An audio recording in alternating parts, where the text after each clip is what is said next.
and start filming. All right, so we're gonna try and bust through reproduction today, okay? Except that my little doohicky's not working. It's a fun one. Don't hit that. Okay, that works. Okay, so the reproductive system is the weird system in the body because its only function is to create more of the species, but it needs the other sex in order to make that happen.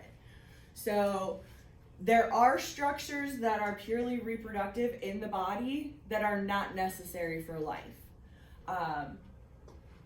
And the process begins with the fertilization where the spermatozoa goes into the ovum. We all know how that works.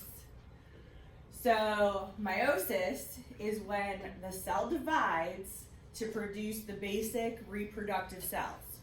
So in a normal cell, all of the DNA is all right there, right? However, when they divide by meiosis, you're only going to have half of the chromosomes. Otherwise, when they come together, you would have double the chromosomes. Does that make sense to everybody how that works out? Okay. That way, the genetic makeup of each new animal is unique. So unless you are a clone or an identical twin, your DNA is completely different than anybody else in the world, okay? Chromosomes are the genetic material, coiled masses of DNA that live in the nuclei of the cells. They're in every cell except for the gametes, because those have the haploid chromosomes instead of the diploid, okay? So the total number of chromosomes in the nucleus of each body cell is the same, except for the gametes, which have half. It's always an even number because your chromosomes occur in pairs. So determining sex is done with one of the pairs of chromosomes that make up the diploid chromosome number. It's designated as either an X or a Y. So if both of them are an X, that individual is genetically a female. If one is an X and one is a Y, genetically it's a male. So the haploid chromosome number is the reduced number of chromosomes that are only in the gametes, result in reduction. It's resulting from reduction division, which is the meiosis. So the cell divides, but the total number of chromosomes in each daughter cell is cut in half. This ensures that the fertilized ova and spermatozoa have the correct number of chromosomes. So the difference between mitosis and meiosis. In mitosis, each chromosome produces a duplicate copy of itself. Half of the chromosomes go into one daughter cell, half go into the other. So the daughter cells still have the same number of chromosomes that the parent cell had. It's exactly the same. For meiosis, the chromosomes do not produce duplicate copies for the daughter cells. Random chromosomes go into each half, which is why everybody's unique, because you have completely random picks of the chromosomes that are going to each cell. Okay, so spermagenesis is the process where the spermatozoa, which are the male gametes, are produced in large numbers in the seminiferous tubules of the testes. Oogenesis is the process where the female gametes are produced only a few at a time in the follicles of the ovaries. The biggest thing to remember is that the males are going to continue to produce spermatozoa throughout their lives. Females start with a finite number. So every month a few are going to be released, which is going to decrease the number of ovum that they have possible, okay? All right, the male reproductive system. So the testes are the male gonads, Male reproductive cells are formed in the testes, and they're located outside the body in the scrotum or scrotal sac. Spermatogenesis is the production of the spermatozoa in the seminiferous tubules of the testes. There's also androgens, which are the male sex hormones produced in the interstitial cells of the seminiferous tubules. So obviously the principal androgen for men is testosterone, or males I should say. Spermatozoa are long, thin cells. They have three main parts. The head, which is covered with a little hat called the acrosome, the midpiece, and then the tail. They begin development in the abdomen near the kidneys before birth, the testes, sorry, not the spermatozoa. Then they're gradually pulled caudally and ventrally. They pass through the inguinal rings, and there's a band of connective tissue that attaches the testes to the scrotum, okay? Hopefully this is all happening. What do we call it if this doesn't happen? Cryptorchid. Correct, cryptorchid. So the scrotum itself is a sac of skin that houses the testes. It can help to regulate the temperature of the testes because they must be kept cooler than regular body temperature. If they were the same temperature as the body, the sperm would start to die off.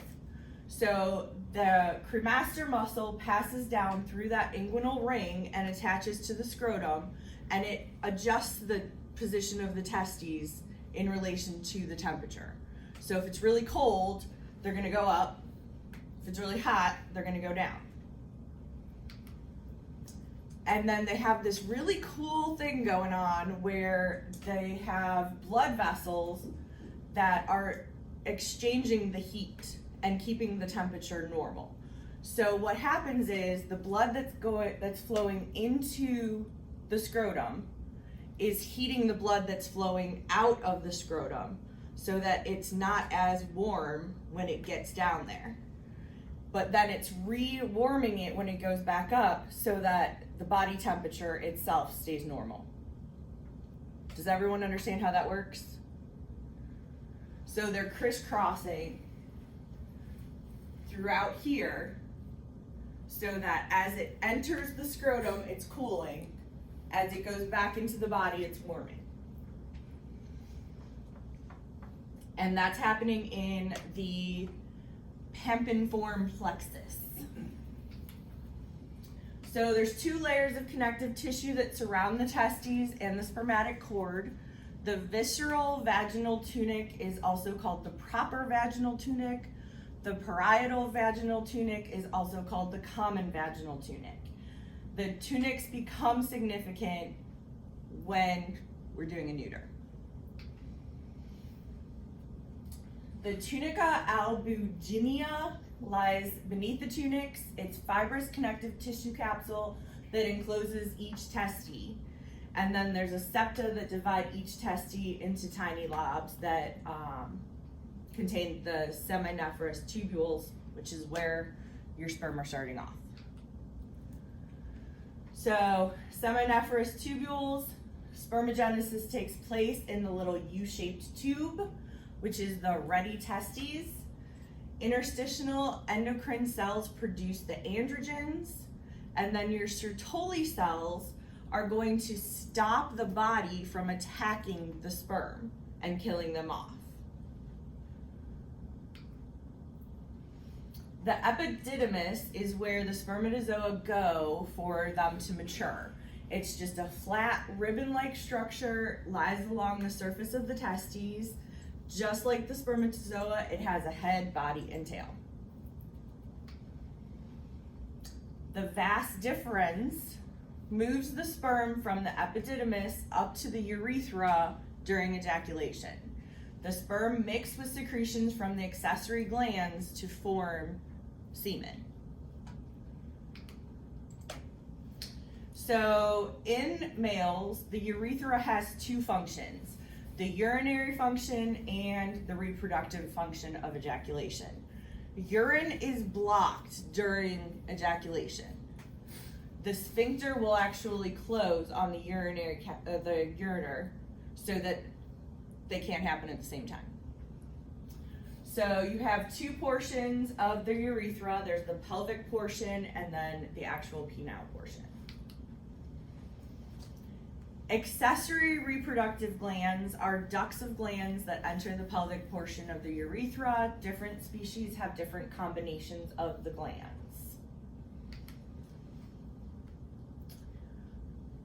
The accessory reproductive glands produce an alkaline fluid because the female reproductive tract is very acidic. So in order for the sperm to survive, it has to be very alkaline so that the female reproductive tract doesn't kill off the sperm. So it's gonna have electrolytes, fructose, and prostaglandins in it.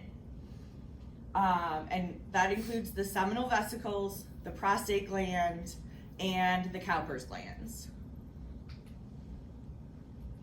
The penis is the male breeding organ.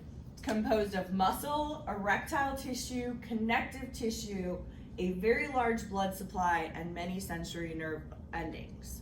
The urethra runs right down the center. You have three parts: the roots, the body, and the glands. So the root is two bands of crura attaching the penis to the rim of the pelvis. The body is two actual bundles of erectile tissue, inside of which there are sinuses, which when the sinuses engorge with blood, that's when the erection happens. The two sinuses are the corpus cavernosum urethrae and the corpus cavernosum penis. So the glands are the distal end of the penis, where there are a ton of sensory nerves, and the prepuce is the sheath of skin that encloses the penis when it's not erect. So if you have to do like a urinary catheter in a dog, you have to pull the prepuce back in order to gain access to the actual penis. Okay?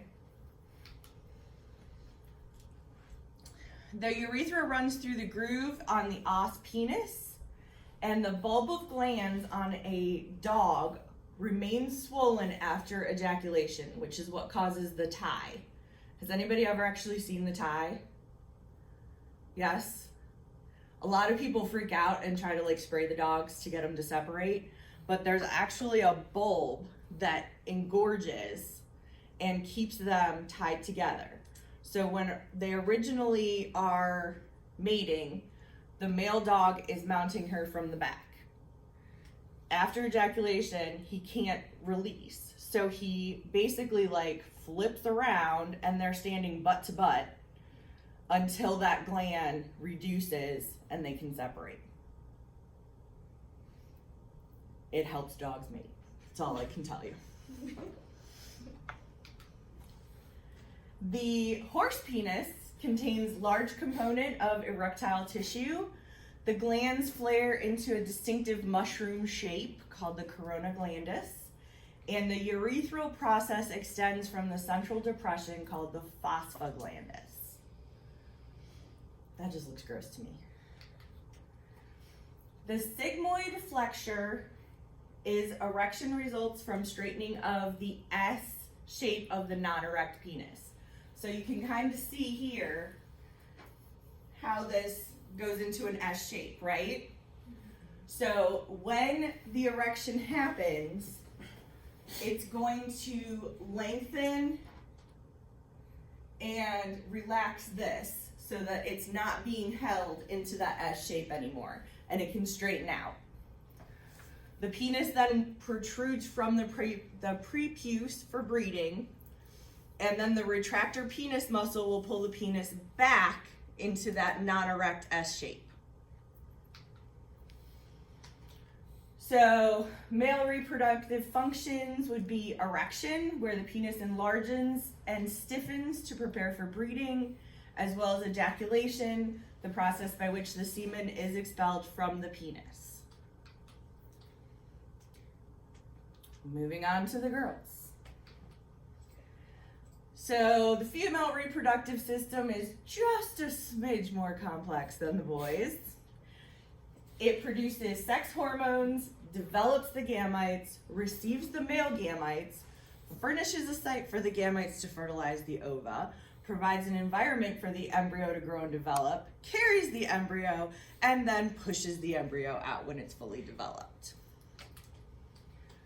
So inside the reproductive system, you have ligaments, ovaries, oviducts, uterus, cervix, vagina, and vulva. So the left and right broad ligaments are just broad sheets of peritoneum from the abdominal cavity. They're supporting the ovaries. The mesovarium, when you get towards the ovarian end, is called the suspensory ligament of the ovary. The I'm not going to say this right, mesosalpinx supports the oviducts, and the mesometrium supports the uterus, the tip of the uterine horn caudally to the inguinal ring. So it's a round ligament of the uterus.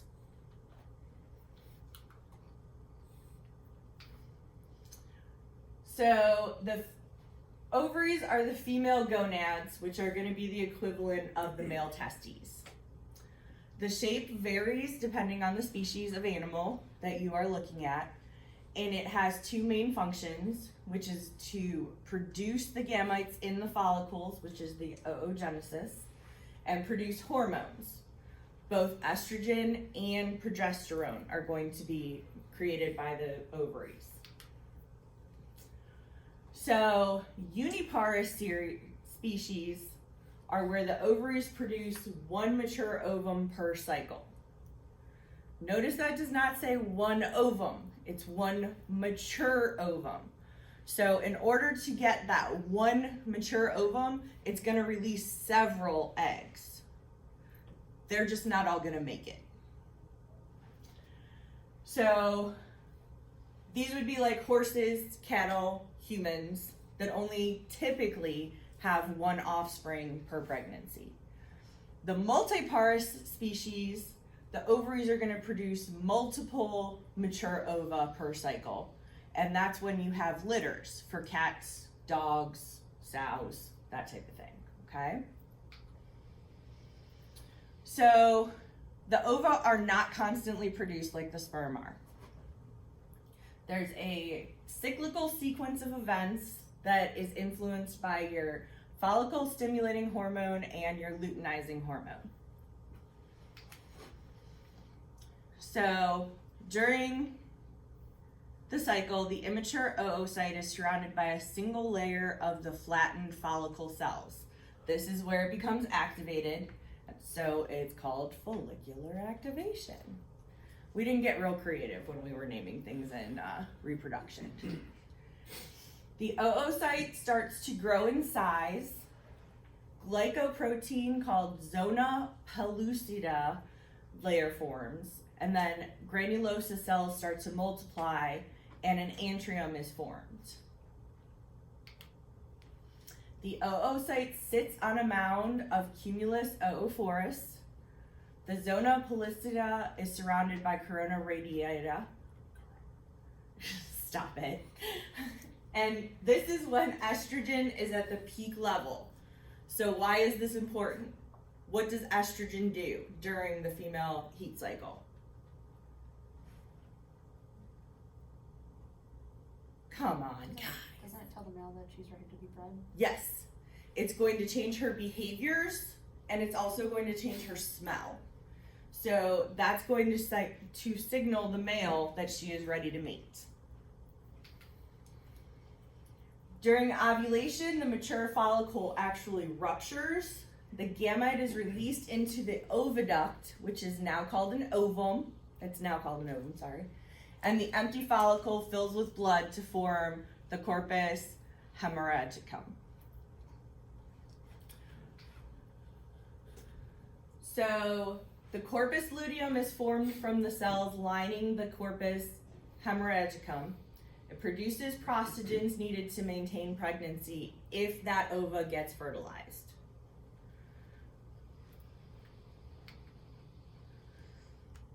So ovulation occurs spontaneously in most species, and it's the result of the increasing level of luteinizing hormone. However, there are induced ovulators. So cats, camels, rabbits, and ferrets do not actually ovulate until they actually breed. So your cat could be in heat forever if she never gets to a male cat, because she's not going to ovulate, she's not going to end that heat cycle. Okay? Not all follicles activated in a single ovarian cycle will fully develop and ovulate. It's survival of the fittest. The follicles may degenerate at any stage of development, and it's a normal part of every cycle, okay? So your oviducts / fallopian tubes / uterine tubes, whatever you want to call them, guide the ova from the ovary to the uterus. The thing to remember is that usually the ovary is not actually connected. So the egg is being dumped out of the ovary and getting caught by this little cup-like thing called the fundus. And then it can move down the ovarian ducts, oviducts, fallopian tubes, whatever you want to call them. That is where they're going to actually be fertilized by the spermatozoa. They extend from the tips of the uterine horns and see, they catch the ova. So the uterus itself is hollow, muscular, and usually Y-shaped.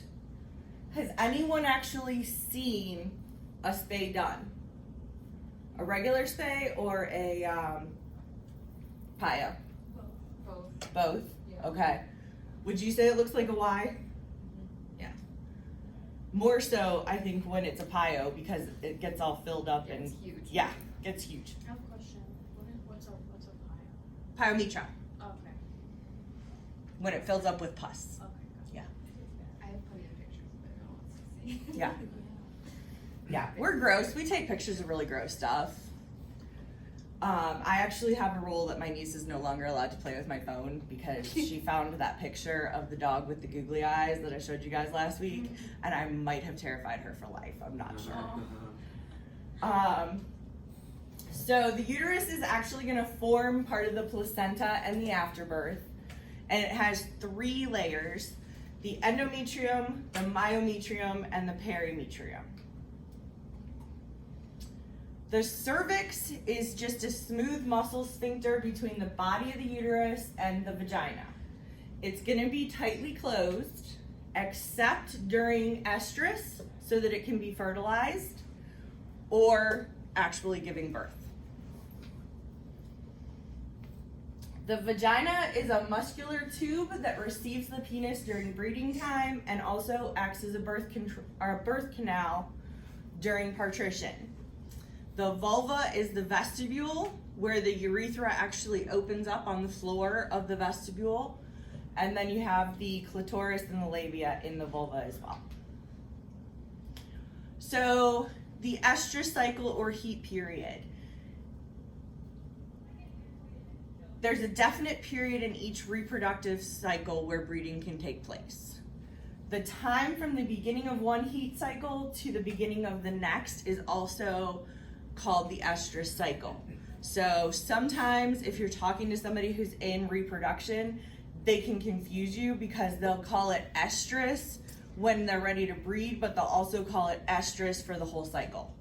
So you kind of have to use context clues to figure out what they're talking about. The estrus cycle is controlled by the follicle stimulating hormone and the luteinizing hormone.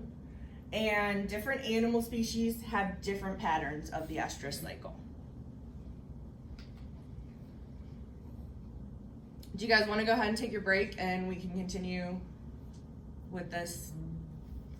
We're going to try and get through all of this and all of pregnancy. So, A couple more slides. We only Yeah, got a let's few just more. finish. oh, really? Yeah, let's just finish it up. Okay, we'll just finish it up then. All right, so polyestrus are going to be your cattle and swine. Your seasonally estrus are going to be your horses, sheep, and cats. Diestrus is going to be your dogs, and monoestrus is going to be your foxes and minks. The stages of the estrus cycle are your proestrus, your actual estrus, which is the heat part of the cycle, metaestrus, diestrus, which is when you can get those pseudo pregnancies, which are really weird. Like they straight up act like they are 100% pregnant. They will start nesting, they will be building, yeah, it's really weird. They are completely convinced that they are pregnant. And then anestrus is when they don't immediately restart the cycle and there's a period where there's just nothing going on. Body's just taking a break. Oh, literally.